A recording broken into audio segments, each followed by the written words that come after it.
اعوذ باللہ من الشیطان الرجیم بسم اللہ الرحمن الرحیم۔ شروع اللہ تعالیٰ کے نام سے جو بڑا ہی مہربان اور نہایت رحم کرنے والا ہے۔ پوری دنیا پر حکمرانی کرنے والا ایک بدبخت بادشاہ جس کی موت کی وجہ ایک حقیر سا مچھر بنا۔ یوں تو دنیا میں ایسے بہت سے بادشاہ اور فرعون گزرے ہیں جن کو ان کی دولت کے نشے اور بادشاہت نے مغرور بنا دیا، اور اس تکبر کی وجہ سے وہ اپنے آپ کو خدا سمجھ بیٹھے اور جھوٹا خدا ہونے کا دعویٰ کرنے لگے۔ تو پھر اللہ تعالیٰ نے جو اس کائنات کا واحد اور اکلوتا مالک ہے اور جس کی ذات واحد اور لا شریک ہے، نے ان جھوٹے دعوے داروں کو پوری دنیا کے لیے عبرت کا نشان بنایا اور ان کو ایسی عبرتناک موت دی جس کا ہم تصور بھی نہیں کر سکتے، اور ان جھوٹے دعوے داروں کو صفحہ ہستی سے مٹا دیا۔ پیارے دوستو، ان جھوٹی خدائی کا دعوے دار بادشاہوں میں سے ایک بادشاہ کا نام نمرود تھا جو کہ شہر بابل کا حاکم تھا، اور اس نے خدائی کا دعویٰ کیا ہوا تھا۔ اس کا پورا نام نمرود بن کنعان بن کوس بن سام بن نو تھا۔ یوں تو پوری دنیا میں 4 بادشاہ ایسے ہیں جنہوں نے پوری دنیا پر حکمرانی کی۔ ان میں سے 2 بادشاہ تو مسلمان تھے اور ایک کا نام سلمان اور دوسرے کا نام ذوالقرنین تھا۔ 2 بادشاہ جو کہ ظالم تھے اور اپنے آپ کو خدا ہونے کا دعویٰ کیا کرتے تھے، ان کا نام نمرود اور دوسرے کا نام بخت نصر تھا۔ پیارے دوستو، روایات سے پتہ چلتا ہے کہ نمرود نے تقریباً 400 سال تک حکومت کی اور یہ اپنے زمانے کا ظالم ترین بادشاہ تھا۔ اس کے زمانے میں لوگ بتوں کی پوجا کیا کرتے تھے، شرک سر عام تھا، لوگوں نے اپنے اپنے خدا بنا کر رکھے ہوئے تھے اور ان کے سامنے سجدہ کرتے اور انہیں کو اپنا خدا مانتے تھے۔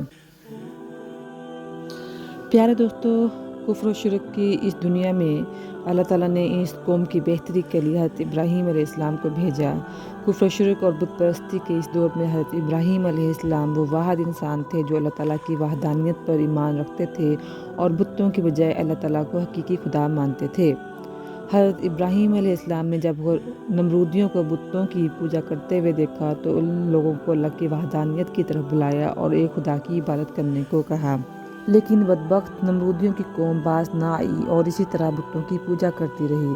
ایک دن حضرت ابراہیم علیہ السلام ان کے جھوٹے خداؤں کو جھوٹا ثابت کرنے کے لیے اس مقام پر گئے جہاں ان کے بت پڑے ہوئے تھے، اور وہاں پر جا کے انہوں نے ان سارے بتوں کو توڑ دیا اور ان کا الزام ان کے بڑے بت سردار پر لگا دیا۔ اگلے روز نمرودی جب اپنے عبادت خانے میں گئے اور انہوں نے اپنے ٹوٹے ہوئے بتوں کو دیکھا تو وہ سمجھ گئے کہ یہ ابراہیم علیہ السلام ہی ہو سکتے ہیں، کیونکہ ابراہیم علیہ السلام ہی وہ واحد انسان تھے جو ان کو بتوں کی پوجا کرنے سے روکتے تھے۔ چنانچہ انہوں نے حضرت ابراہیم علیہ السلام سے بدلہ لینے کی ٹھان لی اور ان کو قتل کرنے کا منصوبہ بنایا۔ پیارے دوستو، نمرودی نمرود کے پاس آئے اور انہوں نے اس کو سارا قصہ بیان کیا۔ نمرود نے ان کو حکم دیا کہ ایک مقام پر لکڑیاں جمع کی جائیں اور ان کو آگ لگا کر حضرت ابراہیم علیہ السلام کو اس آگ میں ڈال دیا جائے۔ چنانچہ نمرود کے حکم کی تکمیل کی گئی اور کئی دنوں تک لکڑیاں جمع کرنے کے بعد ان کو آگ لگائی گئی اور حضرت ابراہیم علیہ السلام کو اس میں ڈال دیا گیا۔ اللہ تعالیٰ نے اس آگ کو حکم دیا کہ وہ آپ پر ٹھنڈی اور سلامتی والی ہو جائے۔ حضرت ابراہیم علیہ السلام فرماتے ہیں، وہ جتنے دن تک اس آگ میں رہے وہ ایسے سکون میں تھے جو کہ ان کو پہلے کبھی محسوس نہ ہوا ہو۔ حضرت ابراہیم علیہ السلام جب آگ سے باہر تشریف لائے، ایک بار پھر انہوں نے لوگوں کو اللہ تعالیٰ کی وحدانیت کی طرف بلایا اور اللہ تعالیٰ کے اوپر ایمان لانے کا حکم دیا۔ نمرود حضرت ابراہیم علیہ السلام سے مناظرہ کرنے لگا۔ اس نے آپ کے سامنے خدائی کا دعویٰ کر دیا اور کہنے لگا حضرت ابراہیم علیہ السلام سے کہ بتا تیرا رب کون ہے؟ تو اس پر آپ نے فرمایا، میرا رب وہ ہے جو زندگی اور موت کا مالک ہے۔ اس پر وہ تکبر سے کہنے لگا، یہ تو میں بھی کر سکتا ہوں۔ چنانچہ اس نے 2 قیدیوں کو جن کو موت کی سزا سنائی دے دی گئی ہوئی تھی ان کو بلایا۔ ان میں سے ایک کو پھانسی کی سزا دے دی اور دوسرے کو آزاد کر دیا، اور پھر حضرت ابراہیم علیہ السلام کو کہنے لگا، دیکھو ایک کو میں نے زندگی دے دی اور ایک کو میں نے موت دے دی۔ اس طرح نمرود حضرت ابراہیم علیہ السلام کے سامنے اپنی باطل دلیلیں پیش کرنے لگا اور یہ دعویٰ کرنے لگا کہ حقیقی خدا میں ہوں۔ اب اس نے ایک بار پھر حضرت ابراہیم علیہ السلام سے سوال کیا کہ اب بتا تیرا رب کون ہے؟ حضرت ابراہیم علیہ السلام جو کہ نمرود کی ذہنیت کو جان چکے تھے نے بڑی سوچ کر جواب دیا کہ میرا رب وہ ہے جو سورج کو مشرق سے طلوع کرتا ہے اور مغرب میں غروب کرتا ہے۔ اگر تو سچا خدا ہے تو سورج کو مغرب میں طلوع کر کے دکھا۔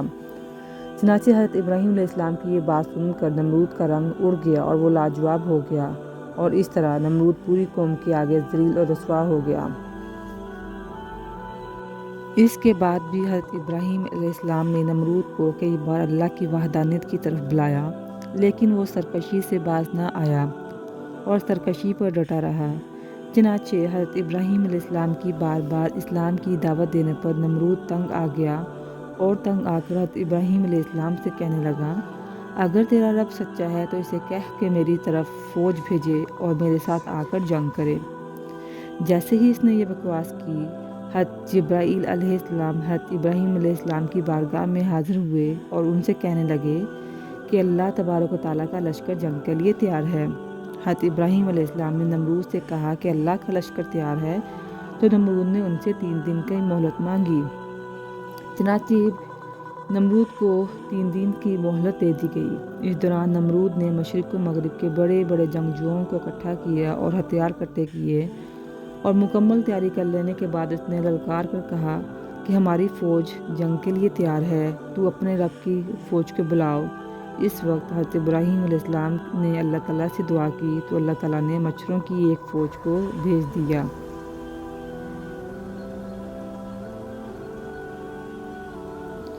پیارے دوستو، کہا جاتا ہے کہ ان مچھروں کی تعداد اتنی زیادہ تھی کہ ان کے اندر سے سورج بھی نظر نہیں آتا تھا۔ اللہ تعالیٰ نے مچھروں کی اس فوج کو نمرودیوں کی فوج پر مسلط کر دیا، اور یہ مچھر دیکھتے ہی دیکھتے نمرودی فوج کا خون پی گئے اور ان کا گوشت کھا گئے۔ چنانچہ اس دردناک منظر کو دیکھ کر نمرود اپنے محل کی طرف دوڑا اور اپنی بیوی کے کمرے میں جا کر چھپ گیا۔ اسی دوران ایک لنگڑا مچھر بھی محل میں داخل ہو گیا۔ نمرود نے اپنی بیوی کو بتایا کہ مچھروں کی فوج نے میرے تمام سپاہیوں کو ہلاک کر دیا ہے۔ اسی دوران وہ مچھر نمرود کی ناک سے اس کے جسم میں داخل ہو گیا اور نمرود کے دماغ کو چاٹنے لگا۔ جب وہ چاٹتا تو نمرود کو اتنی تکلیف ہوتی کہ وہ اپنا سر دیواروں میں مارتا۔ اس طرح اللہ تعالیٰ کے حکم سے وہ لنگڑا مچھر نمرود کے دماغ میں کئی دن تک رہا۔ نمرود نے حکم دیا کہ اس کے محل میں جو بھی داخل ہو وہ نمرود کے سر پر جوتے مارے۔ جوتے مارنے کے بعد نمرود کو تھوڑی دیر کے لیے آرام محسوس ہوتا، لیکن وہ آرام تھوڑی دیر کے لیے ہی ہوتا، اس کے بعد تکلیف پھر شروع ہو جاتی۔ اس طرح اللہ تعالیٰ نے ایک حقیر لنگڑے مچھر کے ذریعے نمرود کو سزا دی، اور وہ اپنا سر سلاخوں کے ساتھ پیٹتا، یہاں تک کہ اللہ تعالیٰ نے نمرود کو عبرتناک سزا دے دی، اور وہ نمرود جو خدائی کا دعویٰ کیا کرتا تھا، وہ اپنا سر دیواروں پر مارتے مارتے ہلاک ہو گیا اور پوری دنیا کے لیے عبرت کا نشان بن گیا۔ پیارے دوستو، اس بات میں کوئی شک نہیں کہ اللہ تبارک و تعالیٰ کی ذات ہی وہ وحدہ لا شریک ذات ہے۔ اس کے علاوہ کوئی اور ذات نہیں جس کے ساتھ کسی کو شریک ٹھہرایا جائے، اور اللہ تعالیٰ ایسے ہی اپنے ساتھ شریک ٹھہرانے والوں کو عبرت کا نشان بناتا ہے۔ اللہ تعالیٰ سے دعا ہے کہ اللہ تعالیٰ ہم سب کو عاجزی اور انکساری کے ساتھ رہنے کی توفیق عطا فرمائے، اور حضرت محمد صلی اللہ علیہ وآلہ وسلم کی محبت کے اندر جینا اور مرنا نصیب فرمائے، آمین۔ اس کے ساتھ ہی میں آپ سے اجازت چاہتی ہوں۔ اگر آپ کو میری ویڈیو اچھی لگی ہے تو میرے چینل کو ضرور سبسکرائب کریں، اور ساتھ ہی بیل آئیکن کو پریس کر دیں تاکہ آپ کو آئندہ آنے والی ویڈیو کا نوٹیفیکیشن مل سکے، اور پلیز اپنے دوستوں کے ساتھ شیئر کرنا نہ بھولیے گا، اور اس ویڈیو کو لائک ضرور کیجیے۔ تب تک کے لیے اللہ حافظ، فی امان اللہ۔